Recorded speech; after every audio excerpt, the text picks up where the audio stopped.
আপনি সামনাসামনি বসে আপনি বক্তাদের চেহারা থেকে তাকাই তাকাই কথা শুনতেছেন, এখানেও আপনার দুইটা লাভ হইতেছে। কয়টা লাভ? দুইটা। একটা লাভ হইতেছে আপনার কথাগুলো তাসির হবে, আমলে তাসির হবে। দুই নাম্বার, আল্লাহ তাআলা আপনার চোখের জ্যোতি ভালো করে দিয়ে দিবেন। সুবহানাল্লাহ।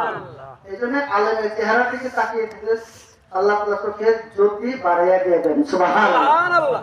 মা বাবার চেহারা থেকে শূন্য জগরে তাকাইলে আল্লাহ হজের লিখে দিয়ে দেয়। সুবহানাল্লাহ। সুবহানাল্লাহ। আর আমার রাসূলুল্লাহ সাল্লাল্লাহু আলাইহি ওয়াসাল্লামকে যদি আপনি স্বপ্নের মাধ্যমে একটাবার দেখতে পারেন, জাহান্নামের আগুন আপনার জন্য হারাম হয়ে যায়। সুবহানাল্লাহ। এগুলো দেখা এক একজনকে দেখলে এক একটা মর্তবা। তাহলে মা বাবাকে দেখলে, মা বাবার চেহারার দিকে তাকালে হজের নাকি, আল্লাহ রসুলকে যদি আপনি দেখেন জাহান্নামের আগুন হারাম।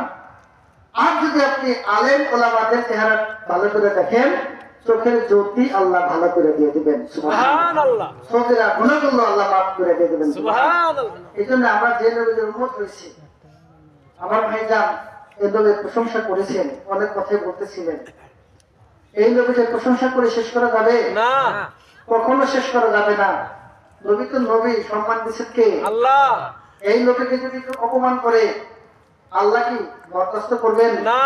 আপনারা শুনেন নাই, এটা কোন এলাকায় জানি, ময়মনসিংহে। ময়মনসিংহের এই দিকে আল্লাহ রসুলকে নিয়ে কটূক্তি করার কারণে তাকে মেয়ে মারছে, মারা করে ঝুলে রাখছে, তাই না? ঝুলে রাখছে, এটাই উপযুক্ত শাস্তি তার। ঠিক। আল্লাহ রসুল সম্পর্কে কেউ যদি কটূক্তি করে তাকে হত্যা করা যায় না। ঠিক। সুবহানাল্লাহ। সুবহানাল্লাহ। আল্লাহ রসুল আমার ইমাম, আল্লাহ রসুল আমার ঈমান।